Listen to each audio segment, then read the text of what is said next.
Bienvenue, chers amis, à cette émission Appel de l'Aurore. Toujours moi à l'antenne pour ce début d'année, Marie-Josée Roux. J'ai invité pour vous un ami, un leader communautaire. Je pense que c'est un peu le titre que je t'attribuerais, Dany. Dany Boudreau, merci d'être là. Bienvenue, Marie-Josée.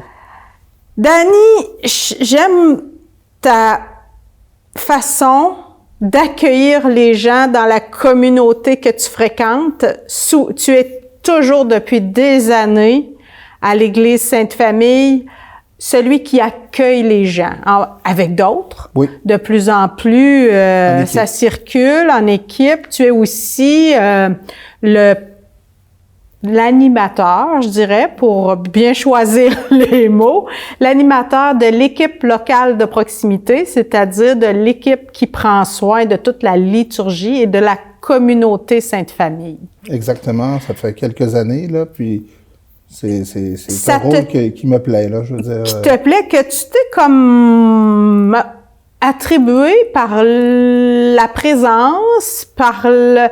Je pense pas, en tout cas selon ce que j'ai vu, qu'on t'ait demandé un service comme tel au départ. Si, on m'a invité. Oui? Pourtant, c'est justement, moi je faisais pas partie de cette équipe, j'ai tout à apprendre de cette équipe-là. Puis sur cette histoire. C'était une animatrice, une agente pastorale, pardon, Annie Jutra, qui m'a invité à faire partie de l'équipe. Okay. On était nombreux à ce moment-là, on était peut-être une quinzaine. On faisait des rencontres à Notre-Dame, dans le presbytère de Notre-Dame de l'Assomption. Mm-hmm. Et puis, petit à petit, on a appris à se connaître, notre fonctionnement. Et Annie est une femme vraiment qui aime mettre les autres de l'avant. Mm-hmm. Tu sais, elle a pas profité de son rôle d'agente de pastorale pour prendre le leadership à outrance, puis suivez-moi, c'est moi qui décide tout, là. Puis au contraire, c'est une femme d'équipe que j'ai beaucoup apprécié de travailler avec elle. Et puis, à un moment donné, pour nous aider, au lieu qu'elle décide de l'ordre du jour des réunions, etc., elle a formé un petit comité, un trio pour qu'est-ce qu'on fait, qu'est-ce qu'on va discuter de la prochaine réunion. Ensuite, elle m'a proposé qu'on prenne l'animation des réunions, puis petit à petit, ça s'est fait, là, puis... Mais, Dany, tu étais déjà bien impliqué à l'Église Sainte-Famille, tu étais déjà un personnage à l'accueil depuis longtemps. Tu connais les gens, tu les connaissais déjà, mais aujourd'hui encore, tu es toujours là invariablement le dimanche pour saluer les gens. Tu les connais par leur nom. Oui, c'est spécial. C'est tout un défi. Oui, tout à fait. À la blague, je dis que c'est pour lutter contre l'Alzheimer. Je vais faire un défi pour ça, là, mais au-delà de cette blagounette-là, je dirais que c'est de reconnaître l'autre, tu sais, puis des fois je me trompe, là, souvent quand je pars, j'ai Suzanne, là, que je vois, là, qui est dans la communauté, là, du désert, puis que j'ai souvent appelé Diane au début. Ça m'a pris du temps, avant de dire Suzanne, Diane, ça finit pareil, mais je me donne des trucs, là, puis je sais pas, c'est un plaisir de saluer les gens, puis ça nous fait une relation, là, Pour toi, c'est important. Oui. Reconnaître l'autre par son nom, pour moi, c'est important, oui. Et tu es reconnu toi-même par ton nom. Oui. Dany, mon intention, mon intuition pour cette émission, c'était surtout de jaser avec toi sur l'importance de la communauté. Hein. Durant tout le temps de l'Avent, on a eu des textes où retentissait le mot « peuple »,« peuple de Dieu », Moïse, leader d'un peuple. Comment on peut conjuguer aujourd'hui, dans le contexte actuel au Québec, la communauté, l'importance du peuple, de la communauté. Peu importe, on parle ici de communauté chrétienne, mais ça peut être communauté agricole aussi. Tu te fais un devoir dans ton travail de former une communauté avec... J'appuie les producteurs, les productrices de légumes de serre. C'est déjà dans tes valeurs. Oui, tout à fait. Dans le sens que j'ai un travail très solitaire parce que je me promène, je roule beaucoup, d'aller les visiter un à un, mais au-delà de cette partie individuelle-là, on est quand même un groupe, on appuie un groupe avec mes collègues. On est au-dessus de 200 clients à travers le Québec, à travers le Canada. On a des clients un peu partout là maintenant dans les maritimes. Et puis quand on parle, on a une liste d'envoi que j'envoie toutes les semaines, un message, des informations.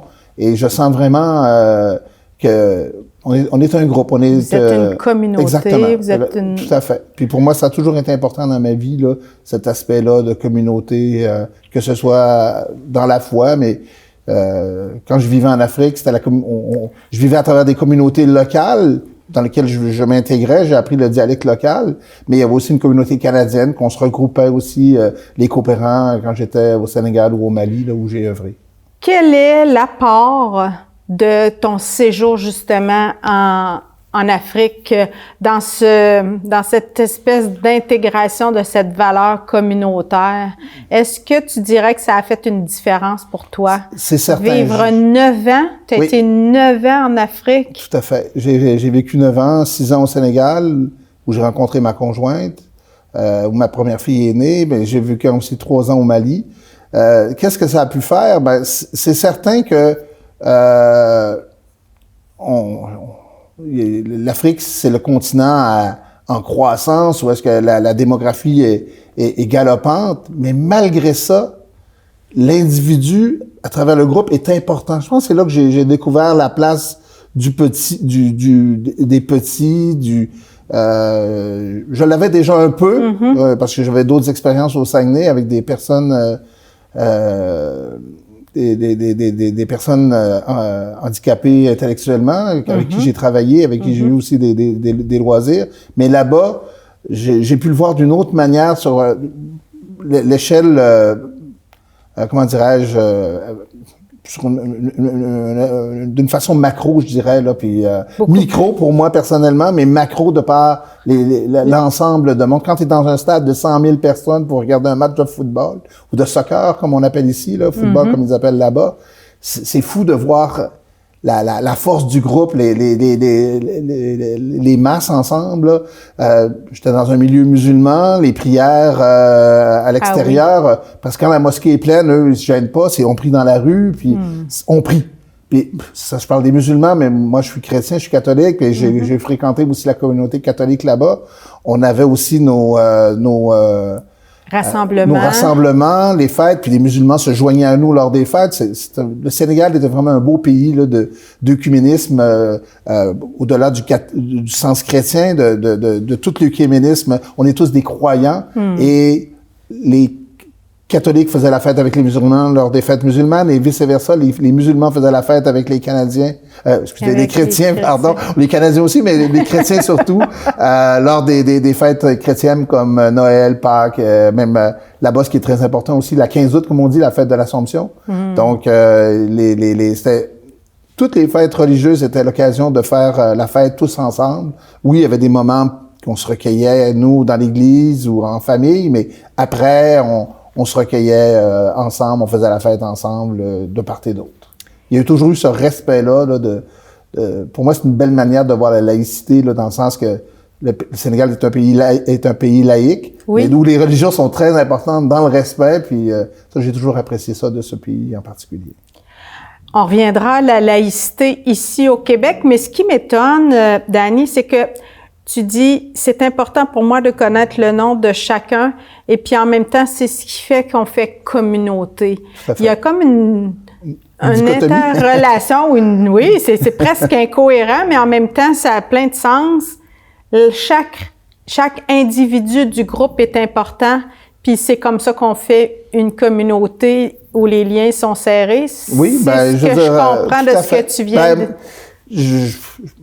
J'aurais peut-être besoin de thérapie, là, mais non, au contraire, j'en ai jamais eu besoin, là, mais quelqu'un, peut-être un thérapeute ou un psychologue, psychiatre pourrait l'expliquer, mais moi, de la manière que je le vis, c'est l'importance de reconnaître l'autre, reconnaître l'autre, c'est que, oui, il y a le groupe, mais le groupe, c'est un ensemble d'individus. Et si je reconnais pas l'individu, c'est comme si je reconnaissais pas le groupe. En tout cas, pour moi, là. Oui, je comprends. Puis que ce soit à Sainte-Famille, on a cette couleur-là, cette particularité-là d'accueillir beaucoup de de catholiques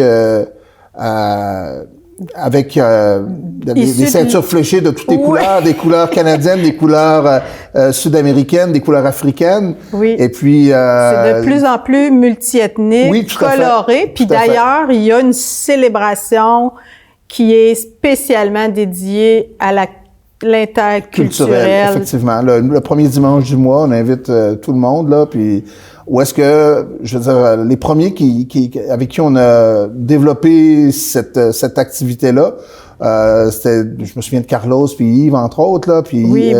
Alain aussi. Là, avec Régent.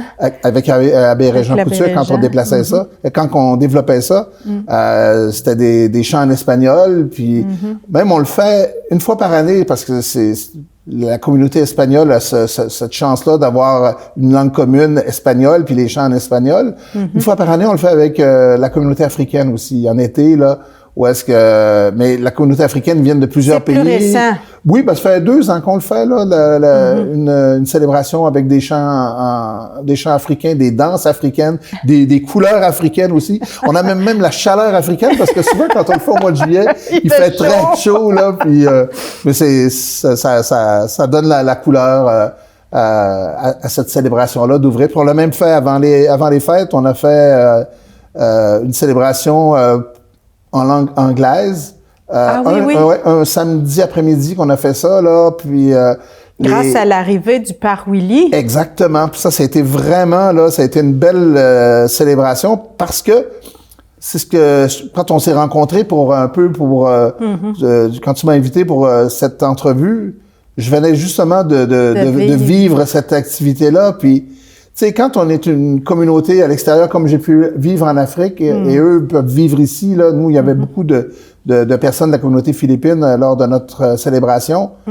Puis, je pense qu'on se rend compte du manque qu'on a, de la chance qu'on a quand on nous donne cette occasion-là de vivre une célébration qui nous appartient, exactement, qui ressemble à notre histoire, tout à fait, qui fait appel à nos racines, qui nous rappelle certaines... Puis moi, c'était des gens, quand on les a invités, c'est des gens que je croise, pour plusieurs, c'est tous les dimanches qui sont avec nous de manière anonyme, mais que, encore là, j'apprends les noms, puis que j'invite, puis même après la célébration, je leur disais...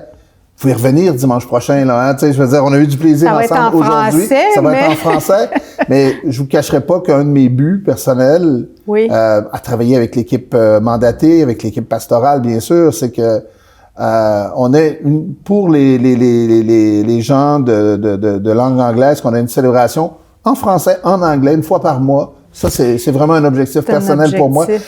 Dans le fond, ma pensée, là, puis là-dessus, je rejoins le Pape Léon, puis je rejoins l'Église universelle, c'est d'ouvrir les bras. On peut se fermer, mais moi, c'est vraiment d'ouvrir les bras, d'accueillir. À Sainte-Famille, on nous dit seulement qu'on est dans l'accueil. Ben, c'est une de nos couleurs locales, là, d'accueillir les gens, petits, grands, moyens, peu importe la couleur de peau, peu importe la langue, on les accueille. Puis, si on peut les rendre à l'aise, dans le respect mutuel. Oui. OK? Puis, ça, c'est un de mes... De tes objectifs. Ah oui, tout à fait. Mais certains vont te dire, Dani, attention, on va être envahi.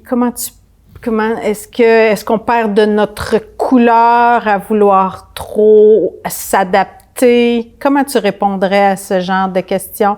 Est-ce qu'on va être encore, nous, les Québécois, un peuple comment conjuguer la différence et l'appartenance? Ben, moi, je le vis dans ma vie tous les jours depuis... T'es un exemple vivant! Oui, ben cette année, là, dans 4 mois, ça va faire 35 ans qu'on est mariés, Nathalie et moi. Oui, on a des différences. Oui, j'ai l'expérience là-dedans.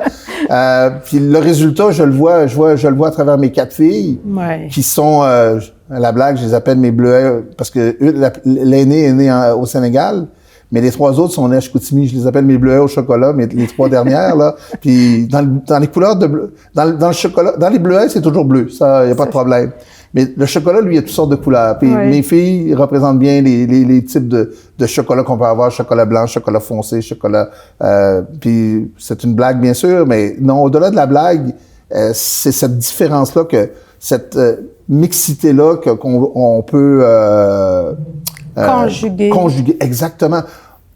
Au contraire, c'est que le rassemblement, ça multiplie les occasions de fête, ça multiplie les occasions d'entraide. Je me souviens à Sainte-Famille, on avait une famille qui leur permis de travail, leur permis de séjour, puis on a travaillé, on a fait avec le LP, avec la communauté, on a fait des démarches pour une famille qui est très importante pour notre communauté, qui a une grande place, même si ça fait pas 10 ans qu'ils sont avec nous, ça fait peut-être 3 ans, 5 ans, mais 3-4 ans du moins.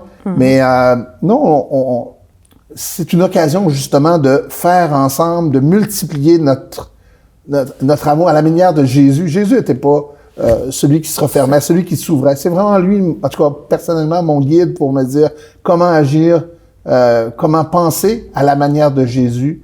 Puis je rends grâce à Dieu de ce qu'il nous donne. Il y avait le pape François qui vraiment nous ouvrait l'esprit à cette ouverture-là. Puis je sens que le pape Léon, qu'on a eu l'an passé, vraiment nous aide aussi à poursuivre ce chemin-là, cet amour-là. Puis pour moi, c'est la nouvelle manière de voir l'Église. Oui, je suis né avant la fin du concile. Oui. À la blague, dans le temps, on disait que j'étais un fruit du concile, là, mais en tout cas, on peut dire vouloir chose au fruit du concile, là. Oui. Mais je suis né juste avant la fin du concile. Avant le début du concile, parce que c'est le pape Jean XXIII qui l'a lancé, là. Donc, je suis né au début du concile, si on peut dire. Et puis, mais j'ai rien fait à ce moment-là, là, soyez à se rassurer, là. Mais moi, cette église-là, je l'aime. Je rends grâce à Dieu d'avoir ouvert ces chemins-là, d'avoir ouvert cette ouverture-là, que soit le pape Jean XXIII, le pape Paul VI, Jean-Paul Ier, on l'a pas connu longtemps, mais Jean-Paul II a été vraiment... Moi, même à la blague, à Sainte-Famille, je cite souvent le pape Jean-Paul II, là, n'ayez pas peur, ouvrez les portes. Oui. Puis même en hiver, là, on ouvre les portes. Fais, hein? Oui, je suis portier, là, je pourrais être le frère André Mais même l'hiver, je me souviens avec Régent, on était à Baie-Régent, là, là, 2 ans, 3 ans, là, il y avait pas beaucoup de neige. J'avais pris une photo de Baie-Régent devant la crèche, là, devant, puis on accueillait les gens dehors tellement qu'il faisait chaud, là. Puis, oui, c'est ça. Non, c'est vraiment l'accueil, et puis Dany, les charismes personnels, individuels, sont souvent des dons de l'Esprit, des dons du Seigneur pour la communauté. Hein? Je dis souvent, j'ai quasiment envie de dire exclusivement, parce sans la communauté, les dons de l'Esprit ne sont pas utiles. Hein? On avait un texte... les dons qui énumérait les dons de l'esprit dans les réflexions de l'Avent pour la communauté. Hein. Souvent, c'est ça qu'on demande au Seigneur, des choses personnelles pour satisfaire des besoins personnels. Je pense qu'on manque le bateau un peu à côté de... Les dons que l'Esprit veut nous donner sont souvent les dons dont on a besoin pour servir la communauté. Je pense qu'on le dit pas assez. On se rend pas compte que nos prières, des fois, sont très individuelles, sont très individualistes. Les demandes faites au nom de la communauté ou pour la communauté sont encore plus puissantes que les demandes personnelles. Pardon. Non, tu nommes justement cette parole-là, mais en même temps, ça me fait penser, moi, à cet évangile des talents, là, où est-ce que... Puis, moi, je suis un serviteur. Je me sens vraiment comme un serviteur. Tantôt, tu parlais de comment mon implication au niveau de la communauté de Sainte-Famille est venue, puis je me nommais Annie, mais je veux dire, Annie a peut-être pu voir des choses que j'avais en moi, là, puis je l'en remercie. Mais en même temps, je rends grâce à Dieu de ces talents-là, mais je pourrais faire comme la 3e personne dans l'Évangile. Le talent que j'ai, je pourrais l'enfouir. Puis quand notre Seigneur va revenir, je pourrais dire, tiens, je te le remets. Puis c'est pas la bonne attitude, là. Est-ce que je suis le premier, le deuxième? Ça y appartient de juger ça, mais... Puis même, souvent, j'ai posé la question à quelqu'un dernièrement, parce que tu parlais d'animation de la communauté. À la fin des célébrations, je fais des petites présentations, puis... Dimanche passé, pas dimanche passé, mais un dimanche au mois de décembre, je me suis mêlé à un moment donné, là. Je pensais que le concert avait lieu le dimanche après-midi, alors qu'il avait eu lieu le samedi après-midi. Oh non. Regardez, qui fait pas d'erreur, là, je veux dire, la personne qui fait pas d'erreur est... en tout cas, j'en connais pas qui font pas d'erreur, mais j'ai ce sens, je pense, de... Ça me dérange pas de faire rire de moi ou quoi que ce soit, une bonne rigolade, là, je veux dire, faire rire de soi quand c'est de la méchanceté, c'est plate. On souhaite pas ça à personne. Mais le ridicule ne tue pas, comme on dit. Puis ça, je fais longtemps que tu restes très humble. Tout à fait. J'ai de l'humilité peut-être, mais en même temps, si on dit rien, c'est sûr que la personne qui fait rien, qui reste assis, elle fera pas d'erreur. Mais en même temps, ce qui a fait grandir notre monde, oui, à sa manière, mais en tout cas, peut-être pas la manière la plus productive pour toute la communauté, là. La laïcité, Dany, on y revient. Comment tu vois le projet de loi qui s'élabore en ce moment-là, qui va refuser la prière en public, qui va refuser l'expression de la foi dans les lieux publics, dans les rues, Comment tu vois ça? Qu'est-ce que ça te fait d'entendre ça? Je comprends un peu l'idée, mais en même temps, je pense que c'est de sortir... on pourrait, pour certaines situations, on aurait peut-être eu besoin d'un tue-mouche. Puis là, on sort le bazooka là, pour tuer une mouche. Là, puis je veux dire... puis je pense que c'est un peu fort, puis... c'est déshumanisant. Ben, tout à fait. Là, puis tantôt, je donnais mon expérience en Afrique, où est-ce que...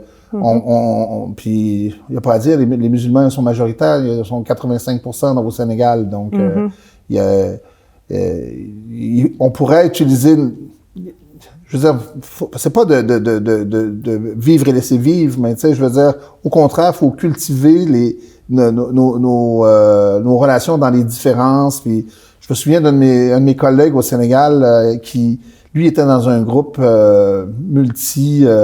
il travaillait avec il y avait des musulmans, des chrétiens dans le groupe. Il échangeait sur les paroles, puis pas dans un but prosélytique. Au contraire, tu sais, c'était pas pour convaincre l'autre. C'était pour exactement se connaître, s'alimenter, grandir ensemble là, dans des situations comme ça. Là. Il y a des initiatives comme ça au Canada à travers des chrétiens, des catholiques, des protestants pour voir les différences. Puis j'aime beaucoup quand c'est nivelé aussi. Exactement. Je me souviens l'année passée, on avait eu je crois que c'est Abbé Bastien Leclerc qui était venu nous parler de la différence, justement. C'était sur l'Apocalypse, puis sur la parole, puis il donnait entre autres une différence, comment les chrétiens vivent l'Eucharistie, les catholiques vivent l'Eucharistie par rapport à d'autres confessions. Exactement. Puis un docteur en théologie protestant ou anglican ou baptiste, je me souviens pas exactement, là, mais lui avait il avait découvert l'Eucharistie grâce justement à un groupe similaire à travers l'ouverture à l'autre, là. Puis c'est la même chose. Moi, quand j'ai commencé à travailler, ça a fait 43 ans que j'ai commencé à travailler dans des serres à Chicoutimi. Ça a été là, quand j'avais fini mon cégep, c'était là que chez nous, on n'avait pas de Bible. On avait des Nouveaux Testaments, on avait peut-être 4-5. Mais moi, je voulais découvrir la Bible, je voulais savoir nos origines. Puis, je suis allé voir mon curé de paroisse pour savoir... c'est pas vrai. Je suis allé voir d'abord un prêtre, un ami de la famille. Lui, il m'a dit, va demander à Abbé Martial. C'était notre curé à l'époque à Chicoutimi, puis il va te donner, il va te guider mieux. Puis petit à petit, en jasant avec mon curé, il m'a fait... Oui, il m'a proposé une Bible, mais il m'a fait aussi découvrir un chemin, le chemin néo-catéchuménal dans lequel j'ai cheminé pendant presque une dizaine d'années. C'est une formation exactement. Puis c'est là que j'ai découvert la Bible, les catéchèses, l'Église du début. Tantôt, je parlais des premières communautés là, qui avaient peur. Mais après ça, ils ont plus eu peur. Ils sont mis à témoigner, à annoncer Jésus-Christ. Là. Donc, c'était comme ça que j'ai commencé dans ma vie active non plus étudiant, mais travailleur à ce moment-là, puis de découvrir l'Église de l'intérieur, d'aider l'Église, puis ça a toujours été ça qui m'a guidé là dans ces dernières années là. Ça fait cette année ça va faire 22 ans que je suis à Victoriaville, et puis je me souviens pas depuis combien de temps que je suis à Sainte-Famille, mais c'est au moins une quinzaine d'années que je suis à Sainte-Famille au moins là, donc. Le chant, la musique. C'est important dans les célébrations de s'adapter un peu à d'autres communautés. Ben, tout à fait, on le fait. Il me semble qu'on s'enrichit quand on partage, qu'on accueille des nouveaux chants, des nouvelles façons d'exprimer notre foi. Parce que nous, les Québécois, on est un peu figés, un peu coincés. Hein? Tout à fait, non, c'est... Mais quand on voit... Ah oui, ben les dimanches que c'est... les gens ne connaissent souvent pas les paroles, ne parlent pas espagnol, mais même si les paroles sont affichées, on a un écran à Sainte-Famille, là, puis les paroles sont affichées tous les dimanches. Les paroles sont affichées, que ce soit en français, en espagnol. Elles sont traduites ou même aussi. En anglais, sont traduites aussi, là. Donc, moi, je vois des gens qui apprennent, puis on voit comment ça chante, là, puis souvent, même les gens qui chantent pas, ils vont taper des mains pour embarquer dans le rythme. C'est sûr que nos chants en français, on peut le faire un peu aussi, mais en espagnol, c'est très, très rythmé. Donc, les gens, s'ils ne savent pas chanter parce qu'ils n'ont pas appris la langue ou ont de la difficulté à apprendre la langue, ils peuvent taper des mains, participer. Je me souviens même, quand c'est... on a aussi une messe familiale le 3e dimanche du mois à Sainte-Famille. Et quand c'est nos amis Lison et José, ils amènent des petits instruments. Brigitte aussi, ils amènent des petits instruments. Et là, les enfants jouent de la musique. Puis donc, c'est... On aime que nos célébrations soient vivantes, puis même l'été, là, des fois, c'était plus difficile d'avoir des gens qui faisaient de la musique. Je me souviens d'être venu dans des églises où est-ce qu'il n'y avait pas de chant du tout. Oui. Et ça, je trouve ça triste, là, Ça change tout, hein? Ben, je veux dire, je me sens pas en église dans ce temps-là. C'est plate, je m'excuse, là, puis... Mais au moins, ça arrive, puis on peut comprendre. Là, moi, j'ai pas le charisme du chant, surtout pas, là. C'est ma fille qui l'a, là. Mais l'important, c'est d'être présent à ce qui se passe. Puis j'avais fait souvent la remarque à Pierre Proulx dans ce temps-là. Ah oui. Pierre Proulx, lui, chantait spontanément, puis invitait toute l'Assemblée à chanter. Oui. C'est déjà le moment de chanter, de se dire, de te dire merci, Dani, pour cette invitation à former de plus en plus un peuple qui se tient dans la différence. Merci, Dani. On se dit à la semaine prochaine, chers amis de la communauté, de la télévision communautaire.